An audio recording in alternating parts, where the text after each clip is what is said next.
Hello, my name is Kelly James. I am a Senior Planner and Public Involvement Specialist for the U.S. Army Corps of Engineers Portland District, and I will be joined today by Mr. Dustin Bankston, the Deputy Willamette Operating Projects Manager, to present on the future of hydropower in the Willamette Valley system. This is an informational session. It's intended to help folks in the public understand our system a little bit better.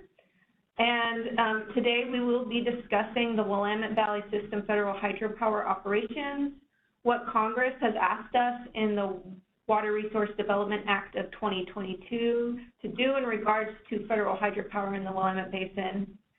And although we will touch on some other efforts happening in the Valley and how they relate to this action, we will not be discussing in great detail the Willamette Injunction, the Willamette Valley Environmental Impact Statement, or any of the other major U.S. Army Corps of Engineers efforts in the basin.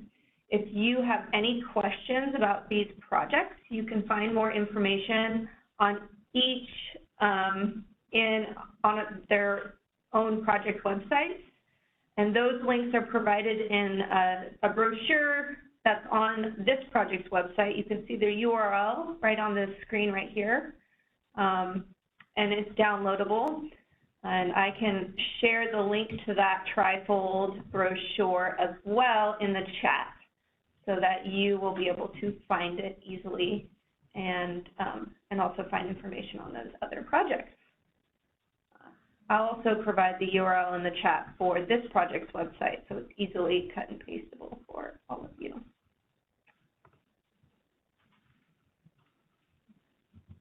All right.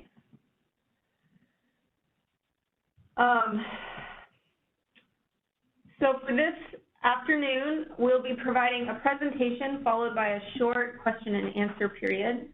The first half of the presentation will be to provide an overview of the Corps' Willamette Valley system of dams, the role that hydropower plays in this system, and the history of how hydropower generation has changed since the dams were built. The second half of the presentation will be to provide an overview of the Willamette hydropower study that Congress has asked for in the Water Resource Development Act of 2022. This is also referred to as WRDA22, if you hear that today. We'll briefly go over the differences between the existing draft environmental impact statement for the operations and maintenance of the Willamette Valley system, which I'm sure many of you are very familiar with. And then finally, we'll go over some things that you can do to stay informed and potentially provide your perspective to inform Congress. At the end of the presentation, we will provide some time for questions. This will be a facilitated Q&A session, so you'll notice that any of your chats that you put into the chat on WebEx go directly to our host, which is our chat monitor, Mr. Jeff Heenan. All questions can be put in the chat at any time, and they will go directly to him. And during the Q&A session, the chat monitor will post the questions received through the presentation, throughout the presentation and during the Q&A session so that everyone can see them. We will only be able to answer simple questions today. For questions that are more complex, technical, or nuanced, we will take those back to our team and provide written answers in the frequently asked questions section of our project website, which I've provided the URL to. So you'll be able to check back on our website in a couple of weeks to find answers to the questions asked during this session. And this way, everyone, whether or not they were able to attend the session, will be able to review them. And, you know, I'm not an expert on hydropower or a lot of things that you may have questions about, so I want to make sure that we get the right people to answer them. I will, however, read out the questions and state whether or not we will answer them or if they will be deferred to the Q&A of the website. And that way it helps our visually impaired folks know what questions have been asked. I should mention that the speakers today represent the views of the Corps, and this presentation represents the Corps' perspective on the function of hydropower in our system of dams. We do have folks from the Bonneville Power Administration, or BPA, on the line in listening mode. And they are working with us to provide information and analysis for this congressionally directed hydropower study to inform areas of analysis for which they have the most expertise.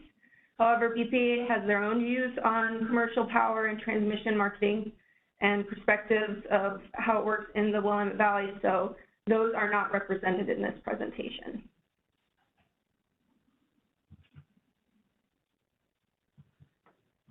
Now I will hand it over to Mr. Bankston to go over the system as a whole.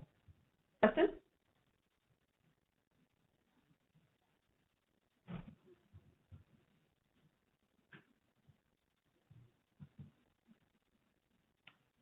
Are you unmuted? I'm not hearing you. There you go, Kelly. Needed you to unmute me. We're good now. Great, thank you. Welcome, everyone. Thank you for the opportunity to talk to you today about the Willamette Valley system. I'm Dustin Bankston. I've been the Deputy Operations Project Manager here for, gosh, going over 10 years now, but have been working in the Willamette system for over 30 years. And I always think it's a good thing to start out with, just to talk about our system as a whole and how it's functioned as we start talking about potential changes to that system over time.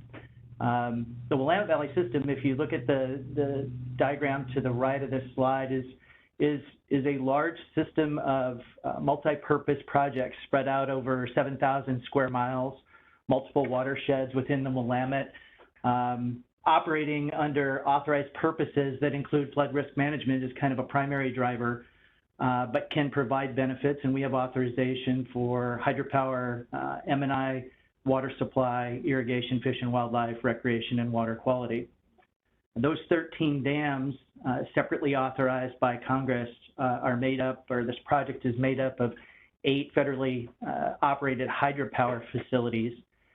3 of those are what we call power peaking facilities. So Detroit, Green Peter, and Lookout Point have what we call re-regulating projects below them that, as originally designed, allow for increase in generation to meet peak demands in the system without having wild fluctuations in downriver levels, and allow us to then capture that water and generate power again from that downstream facility. So those are a little bit unique, and those re-regulating facilities are different. There are other parts in the country where you don't have re-regulation below some of that, and you see river operations looking very differently than they do within the Willamette. We have 1 private power facility at Dorena that's operated under a FERC license. And then 4 of those projects are non-hydropower, so the only project purpose that's really removed from that is the hydropower function. All those other authorized purposes or benefits are things that we can support from those other projects. Next slide, Kelly. Every one of these dams is a little bit different. Constructed, going back over 80 years ago, starting with the construction of Burn Ridge Dam and completing in 1969 with the completion and commissioning of Blue River. These projects, a number of them are high head dams ranging from over 460 feet, Cougar being the tallest earthen embankment we have, Detroit being the tallest dam, concrete dam that we have overall, to fairly low-level dams like Fern Ridge, which is long but not high head. All of them have unique features as constructed, designed. All of them have unique things that require attention, both from an operations and a maintenance standpoint, and built throughout the system. Communities have developed around them, and there are unique demands on each one of those projects based on the way we've operated them over time. Next slide, Kelly. So, when we think about operation of the Willamette Valley system, really the driver being water management. How do we manage water in this system?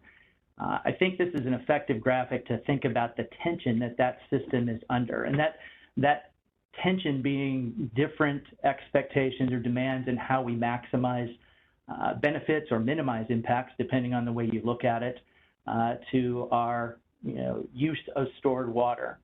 Flood risk management being kind of a pass-fail mission, none of those purposes really, we look at that as something that we don't compromise in terms of trying to meet either legal requirements or maximize benefits for these other authorized purposes.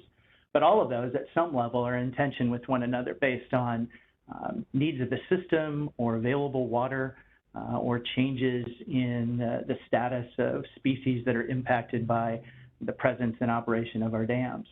And so the Corps is kind of has been in the center of this for, over 80 years, right? Trying to balance the demands of the system, operate these facilities in the most efficient, effective, and compliant way we can. So, that's something that as we look at changes to the system, boy, you pull too hard on that fabric in one direction, it has consequences to the other purposes. One of those hands releases and you take something away, that has implications that need to be understood as well. And that's part of what we're going to talk about more today. Next slide, Kelly. So just to drill down a little deeper into what those authorized purposes in the regional impacts or benefits are over time, when you look at our flood risk management mission, annualized somewhere in the neighborhood of $2 billion of flood damage is prevented. That benefits or that risk reduction continues to be more important as development continues to increase within the Willamette Valley. In 2019, over $2 billion or right at $2 billion of damages prevented in a 7-day storm flood event. So, that is significant. Communities, infrastructure, economies have developed around that annual function that the Willamette system provides. And drill down into hydropower a little bit more. The primary reason power was developed at these facilities was marketable power. And our total generation capacity is somewhere in the neighborhood of 500 megawatts. But over time, there are other things that provides, and we're certainly designed in. A feature or function that we call islanding, where if a community is isolated or there's some impact to transmission systems, some of our plants can carry that load for those local demands and communities. Oak Ridge and Hills Creek Dam is an example of that. So if something were to impact transmission, the snowstorm that we had in 2019 isolated that community, and Hills Creek Dam was able to carry that power demand for the city of Oak Ridge, about 3,000 people or so, for quite some time. There's a maintenance outage going on currently, and currently we are islanding Oak Ridge again and providing power to that community. That was true during the major disruptions from wildfire in 2020, where we provided some islanding capacity for the community of, or that corridor up the McKenzie in the Blue River area. So changes, over time, and certainly the redundant power that it provides to remote facilities. There are a number of our facilities that are controlled from remote stations, and if or when those facilities become isolated, either access to them becomes limited or we lose power to those facilities, it provides backup power for our core functions of managing flow and dam safety. We have a navigation authority that really isn't utilized for navigation. It's part of the original authorization for the projects, but the flow that we provide or the increase in flows on the main stem have significant water quality benefits. If we look at this last June, somewhere in the neighborhood of 7,000 CFS at Salem, over half of that flow was coming from stored water at our operating projects. So, that has significant water quality implications that we can manage through the use of stored water. In addition to that, water quality benefit, we can provide temperature modifications or temperature improvements in some locations, as well as reducing the amount of total dissolved gas in how we use our hydropower infrastructure versus, say, spillway gates to release water if the power facilities are out of service for any reason. An irrigation authority that allows for contracts for stored water, somewhere in the neighborhood of 82,000 acre feet of our total around 1.6 million acre feet of storage capacity. We also have a water supply and authority, which, the allocation is defined in the Willamette Basin Review to provide, some percentage, and we'll talk about it in a little more detail here in a second, stored water. As an example, most of the cities, communities downstream of our dams are using surface water for M&I needs. City of Salem uses a big chunk of their, or gets a big chunk of their water supply from the North Santiam River.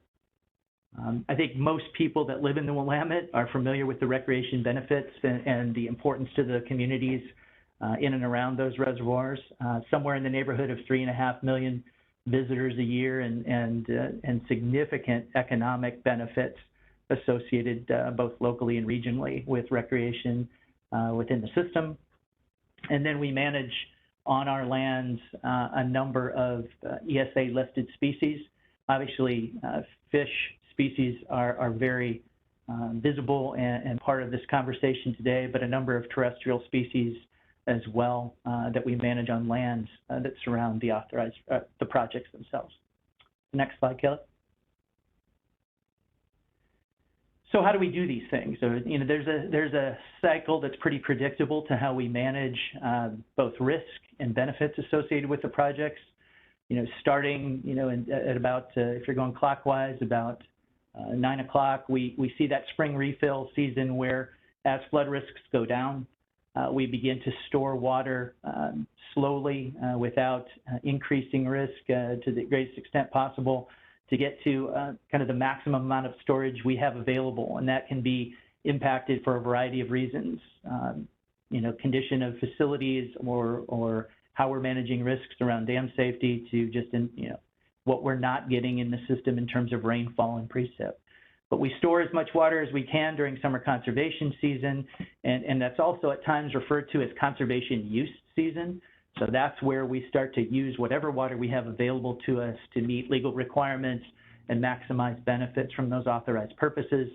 Then as we get back into winter and fall flood season, we draw those projects down so that we can store as much water as possible during precipitation or flood events. And we'll talk a little bit more in a second about how we manage that. But that cycle has been pretty consistent and predictable. There have been a number of changes to how we are operating, especially during spring and summer conservation season that has impacts on where we may have seen pool levels historically. But for the most part, it follows this cycle pretty cleanly. Next slide. So what are the big drivers? You know, and I think as we look at the things that are important, you know, we talk about, and I've heard the term preventing floods. Obviously, we cannot prevent flooding within the Willamette. Measured up at Eugene, kind of in the upper end of the basin, we regulate about 77% or so of the total runoff. Measured down closer to the confluence with the Columbia near Portland, it's in the range of 29%. So there's a significant amount of unregulated runoff that occurs in the system, but these dams operated individually as a system can and do prevent damages in tributaries and on the main stem in some pretty significant ways. We use that storage capacity to reduce and try to keep river levels below flood stage, and we do this by storing water as the rain is coming down and inflows are high and unregulated streams are running very heavily. And as we see those unregulated flows taper off, we start to release water and try to regain some of that storage capacity for the next flood event or precipitation event. Whenever possible, we're trying to regulate to bank full and or below flood stage. And over time, we've been able to effectively do that consistently. So the other, you know, kind of big endeavor and driver that's been a change to the way we've operated the system really started in around 2008 with the biological opinion, where we started to operate dams in ways to improve conditions for federally listed species. We are operating both now under the 2008 biological opinion and then injunction, court-ordered injunction requirements until that new BIOP is completed, which we expect to happen in about 2024. So what does that mean? It means that we're operating dams in ways to try to improve downstream passage for juvenile fish. In some cases, that's surface spill out of our spillway gates, so bringing the pools up and trying to move those fish through some of our spillway gates. In other cases, it will be drawing those reservoirs down to much lower levels than we have historically in an effort to pass fish through different outlets in the dam. We are operating our dams to improve temperature conditions, and we do this in some ways with structures. So at Cougar, for example, we have an intake tower where we can modify temperatures and improve those water quality conditions downstream. In the North Sandy Am at Detroit and Big Cliff, we're able to use our hydropower intakes and our spillways to manipulate temperature and improve that water quality downstream for fish passage. And so we use our infrastructure in some cases in very different ways to try to improve fish passage and or fish conditions than what was anticipated or designed in originally. The operation of those facilities can also improve water quality in terms of reduction of total dissolved gases. So if we are spilling from a spillway, we are certainly introducing gas into the system versus releasing from our turbines, where the total dissolved gas numbers are reduced and the impacts to fish are lessened. Those flows that we target, and so there are target flows that we're meeting in the spring and the summer, some in the fall, provide spawning and incubation, and also rearing flows. A lot of that is occurring downstream of our dams. We also operate our dams with very strict, or what's the right word, specific ramping rates to prevent the potential for stranding fish as those pools come up and down. And we'll talk a little bit more about how hydropower infrastructure contributes to what are really fine kind of small increments that we're managing to try to maximize or improve conditions downstream to the maximum extent possible. And then we're operating adult hatcheries and adult fish passage facilities to try to both pass fish upstream and meet some of our mitigation requirements in the basin. Next slide, Kelly. So when we look at providing, flow for some of these benefits, I think the numbers that you see come directly from the Willamette Basin Review, and how does that allocation look? What are flows specifically allocated for? Around 70% of those flows are used to maintain fish and wildlife benefits, those water quality benefits in ways that I just described.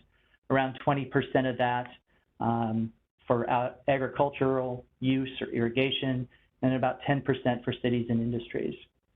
And then as we look at recreation, over $1 million annually just at Detroit Reservoir as an example of economic benefits. And then as you look at those regional economic benefits or broader economic benefits, significantly more than that. Next slide, Kelly. So this is a generic version of our water control diagram, sometimes referred to as the rule curve.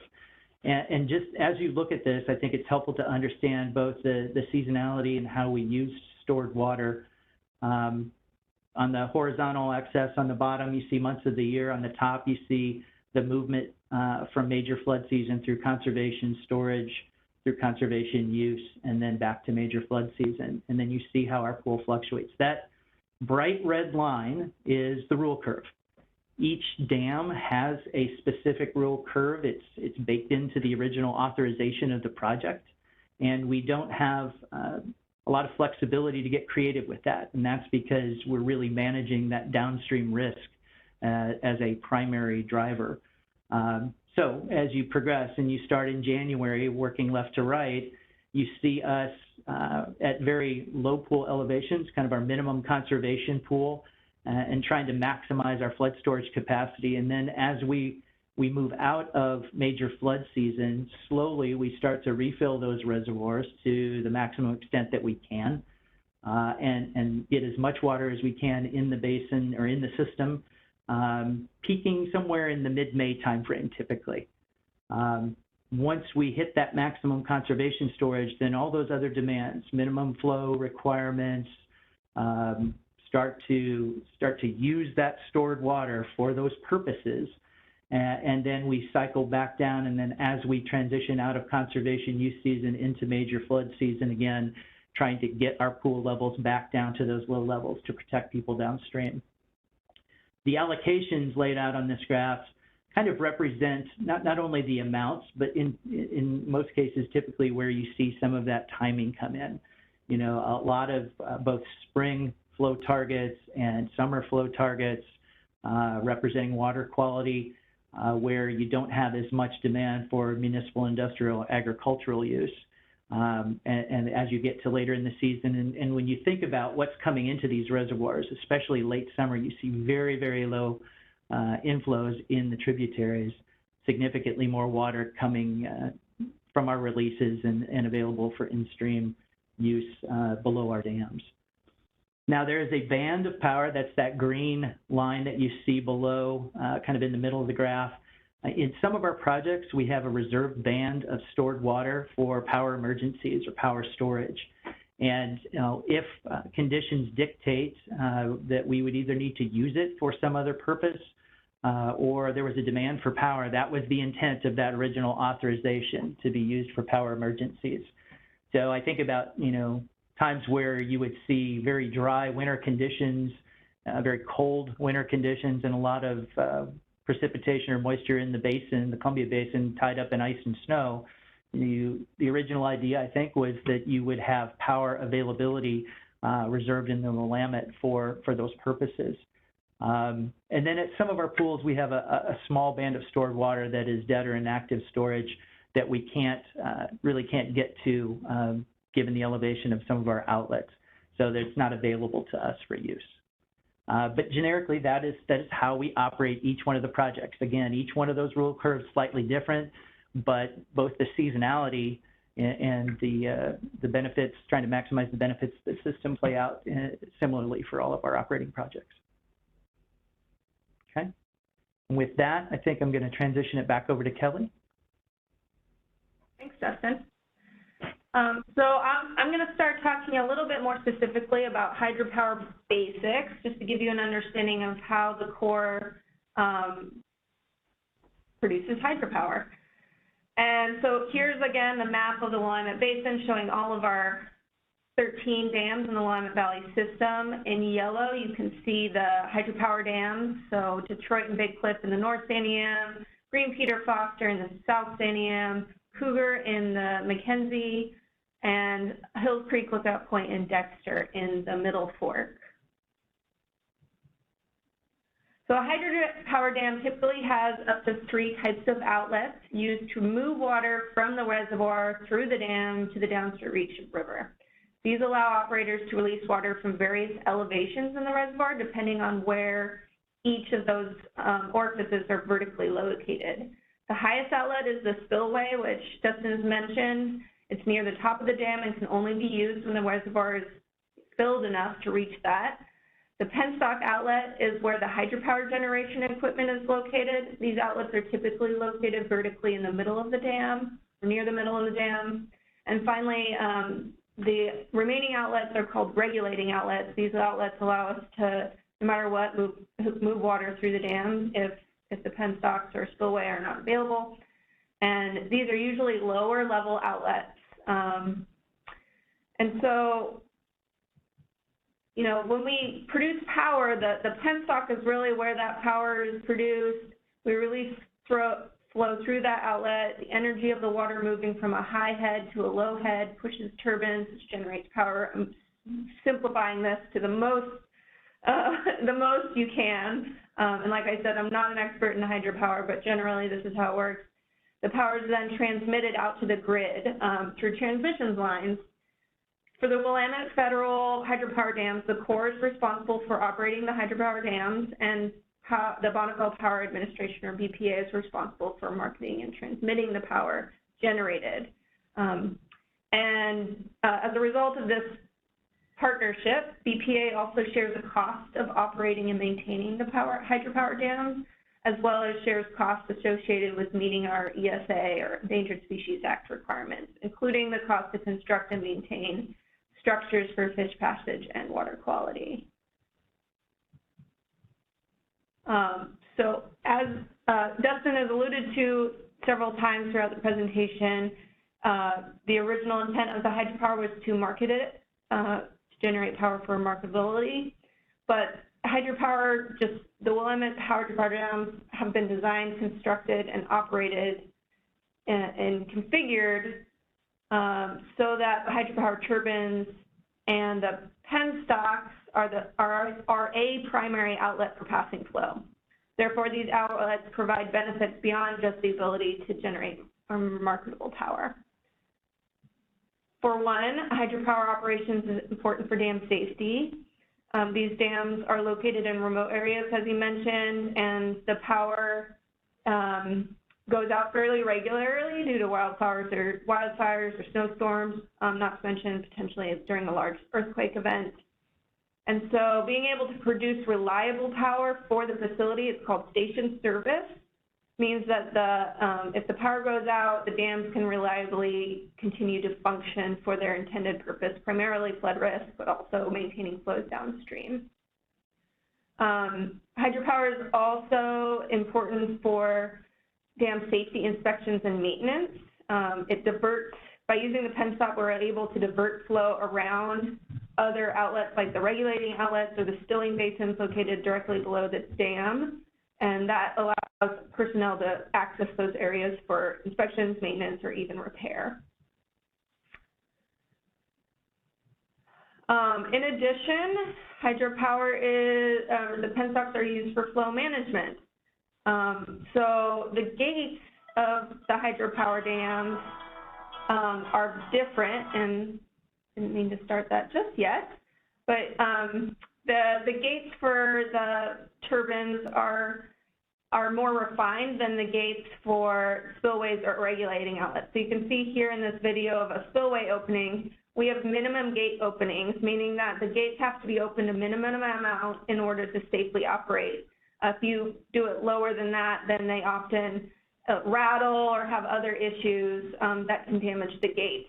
And you can see from that video that, it releases a lot of water. It's kind of like an on-off switch in your house. You either have light or you don't. Whereas this example of a wicket gate over in a hydropower Penstock allows for much more refined flow, kind of like a dimmer switch in your house. And so this allows us to meet minimum flows in a more refined way and other operations in a more refined way that you can't with the other outlets. Hydropower also has environmental benefits, or at least hydropower operations, the way that we operate our dams.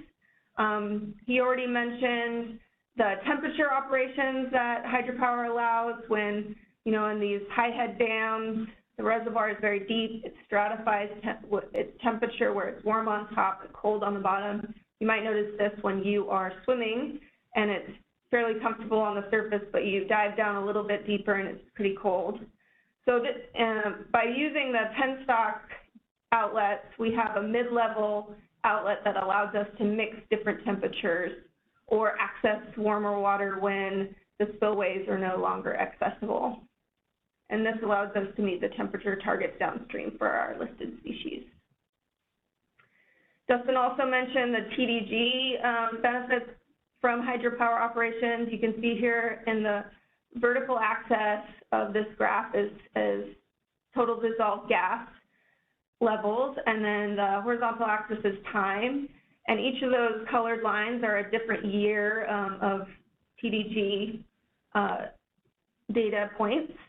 And that pink line is showing a point at which, the turbines were turned off in order to do some transmission line maintenances, and you can see a big spike in TDG, just indicating that turbines do actually reduce TDG, whereas the other outlets actually increase TDG. And this is important because high levels of total dissolved gas can cause gas bubble disease in fish, which can cause mortality or injury.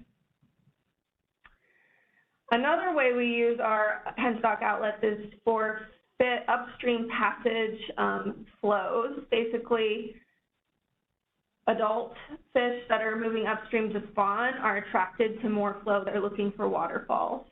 And so we have purposely built existing adult fish collection facilities where we collected upstream migrating adults and truck them over the dam so that they can access spawning habitat above the dams. We've located the ladders where they climb up into our facilities next to the highest flows, which is typically out of our Penstock outlets.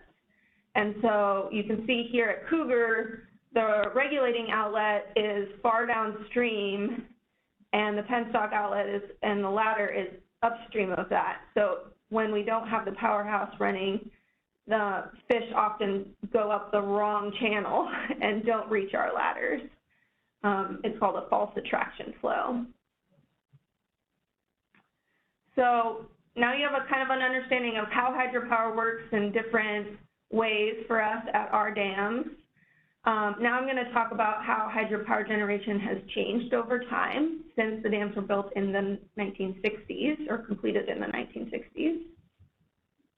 So the original design intent was to produce as much marketable hydropower as possible in excess of the power needed for the facility. And, you know, a benefit was a redundant power for these remote facilities. And then we discussed how in 2008 we got that Jeopardy biological opinion, which required us to change how we operate. And this resulted in flow management and generation being shaped to improve ESA-listed species. Power generation moved away from reducing as much hydro as possible to an approach of how much hydro can be produced within our flow management and water quality targets. The result is a reduction in overall generation, as well as a reduction in the flexibility of when we generate.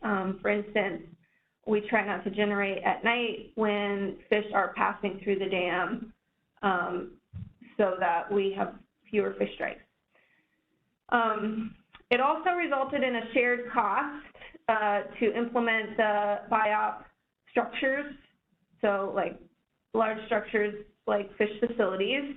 BPA shares this cost, and so that affected their cost share. And then finally, current day, Dustin discussed the litigation and injunction prescribed measures. These measures also further reduced the generation of hydropower.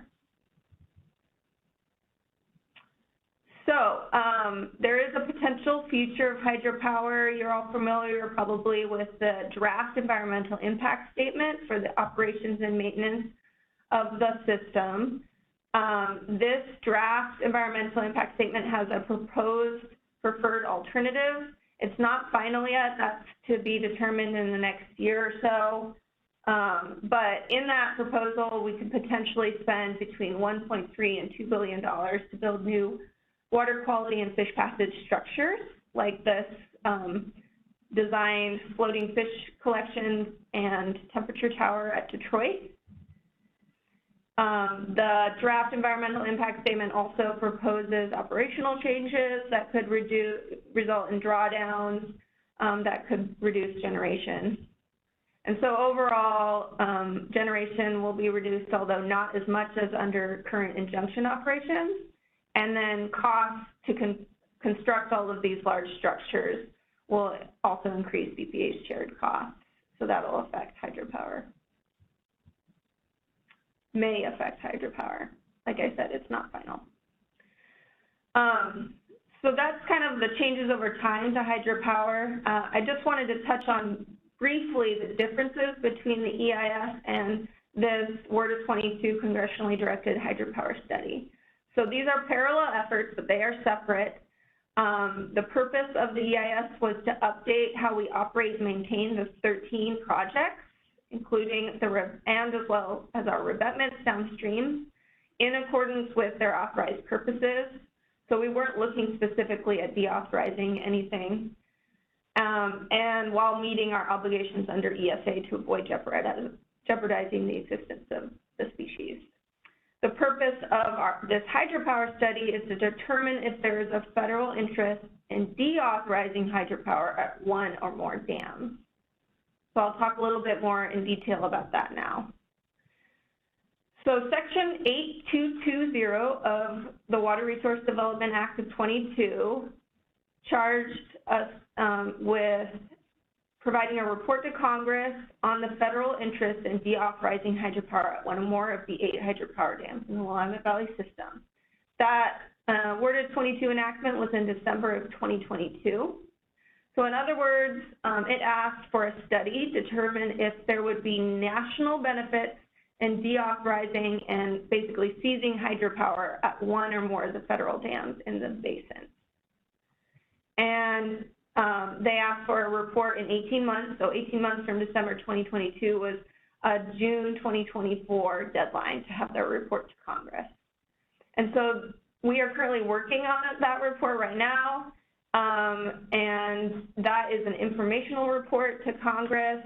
It doesn't require a public review and comment period like under NEPA, but we still wanted to provide information on this to the public since it's you know, a very important study and you are aware of it. Additionally, in WRDA 22, Congress asks for the study to identify the effects of deauthorization on specifically how you would operate the dam that would be where hydropower would be deauthorized. So what changes to operations would that mean if you deauthorize hydropower? What would there be any effects to the other authorized purposes for that specific dam? And then because these dams work as a system, you know, you change one thing at one operation at one dam, it may change how you operate all the other dams or multiple dams.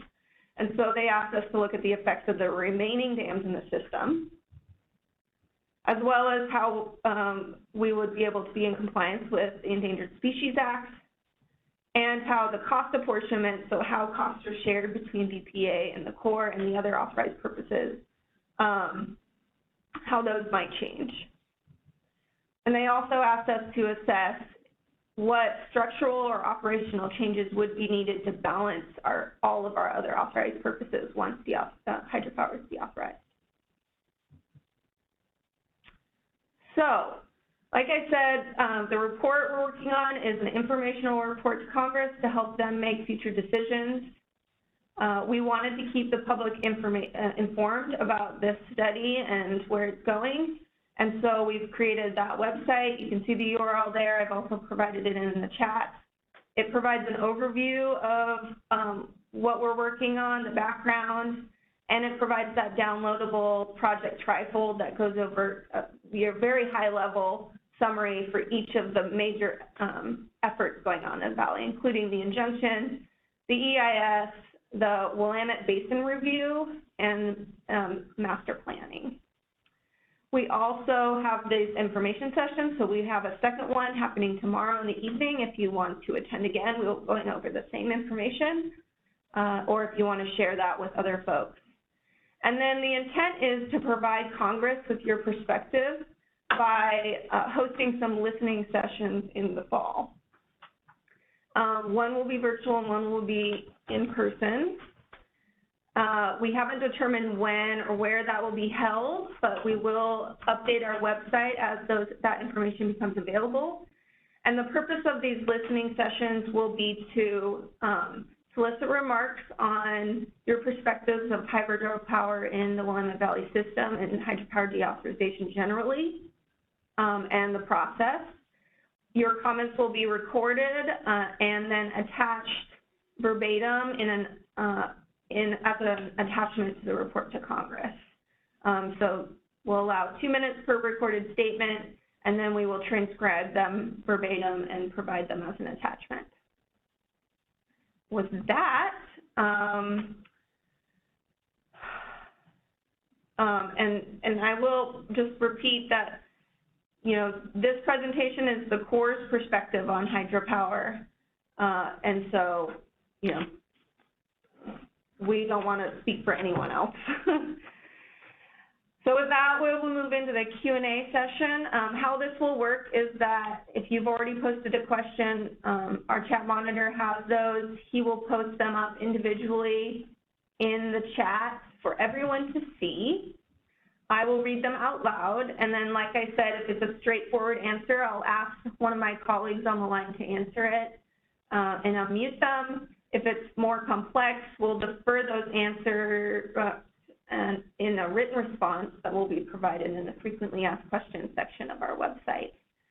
And we'll do our best to post answers to the website within the next 2 weeks, but certainly before the listening sessions in the fall. So, Jeff, if you would like to go ahead and post the first question that we received.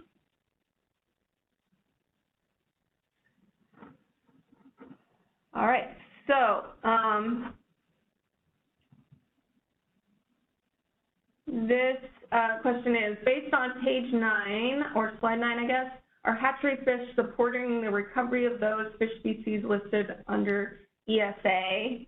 So this is one of those questions that I don't have the answer to at the tip of my fingers, so we will answer that in the written FAQ. Next question.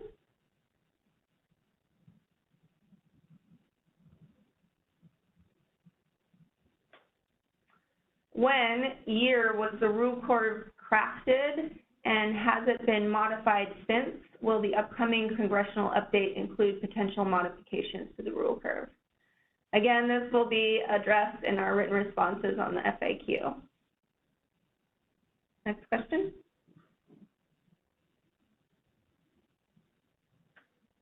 Are there opportunities to modify the late summer discharges at Detroit specifically to extend rational activities and improve economic benefits to the surrounding communities? And we will provide an answer in our FAQ.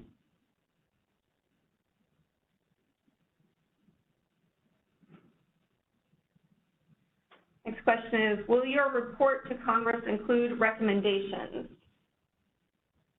And this will be answered in our FAQ.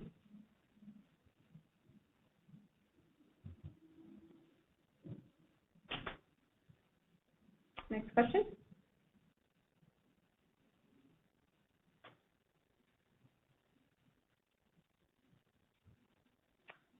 Are there any more questions from participants? So Jeff apparently has reached the last of the questions he's received. I'll give it a couple minutes for folks to post any additional questions, and if there aren't, we'll close out a little bit early. All right, what will happen to the reserved power pools? Will the reservoir level drop lower than the rule curve if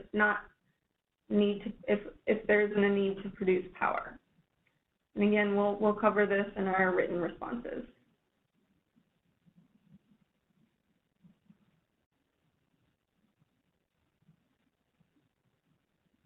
How will anticipated climate change affect your analysis? Again, this will be covered in our FAQ online.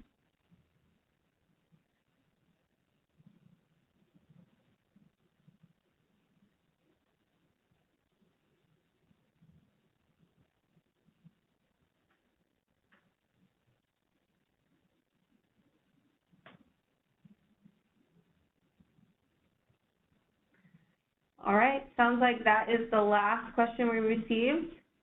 I want to thank you again for your time today and your attention. I know folks are very busy, and we really appreciate you logging on and getting informed about the Willamette Valley system and the future of hydropower. Like I said, we'll post answers to all of these questions and the questions we received at tomorrow evening's session on our website. And hopefully we'll do that in the next couple of weeks, certainly before those listening sessions. Keep your eyes open for those listening session details as they come available. Oh, it looks like we have one more question. How will FERC be included in this analysis for the one hydropower dam they operate? Again, we'll provide a full answer on our frequently asked questions. It looks like we have a couple more coming in, so I'll keep going until the end of the hour. Given BPA involvement and how turbines are used to benefit in-stream flows and water quality, it seems losing generation would increase the core cost to modify the dam to operate without hydropower, as well as increase core costs for fish passage and dam safety. As BPA will not be involved in funding if hydropower removed from a dam, is that correct? And again, this will be covered in our frequently asked questions online.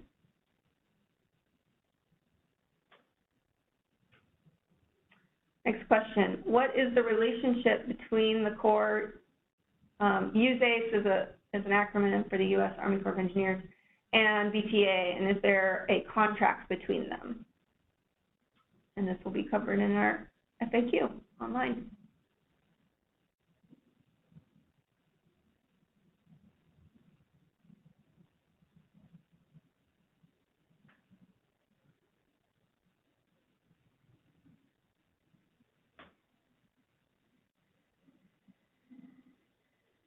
Like the last question, again, I'll give it a minute or so in case folks are typing.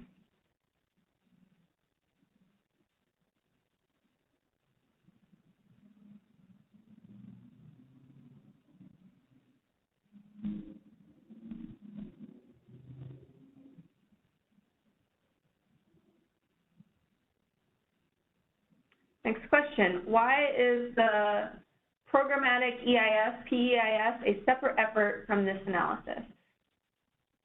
And that will be covered in our FAQ.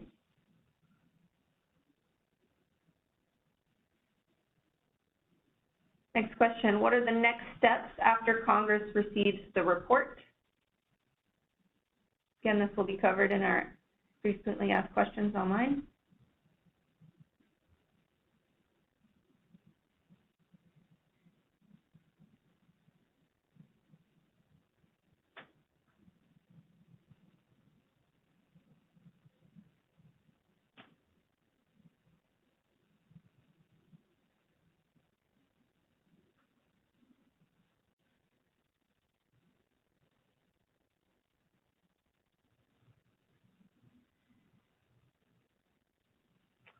Next question, will the Corps do a planning document if they decide to reduce some of the hydropower? And this will be answered online.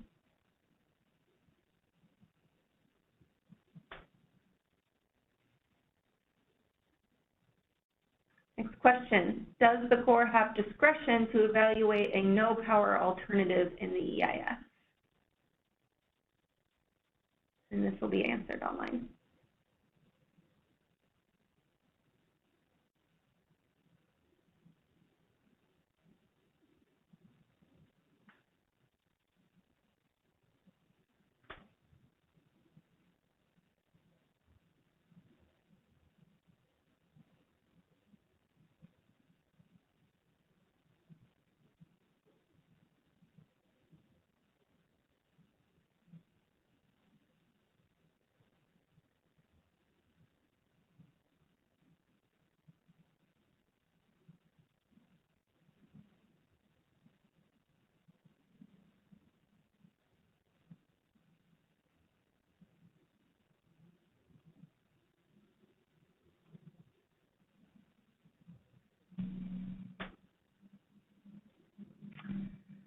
All right, now, we haven't received any additional questions. So again, thank you so much for your time and attention. We will be having another session tomorrow, same WebEx address at, I believe, 6:30 to 7:30. And so if you were taking notes and missed something, want to see it again, or want to share this with other folks, please do so. We will also be posting the recording of this session and the next session on our website, as well as the presentation slides. So you can, you know, some of them are quite dense, so you will be able to access them in the future on the website. And with that, I will close out and stop recording.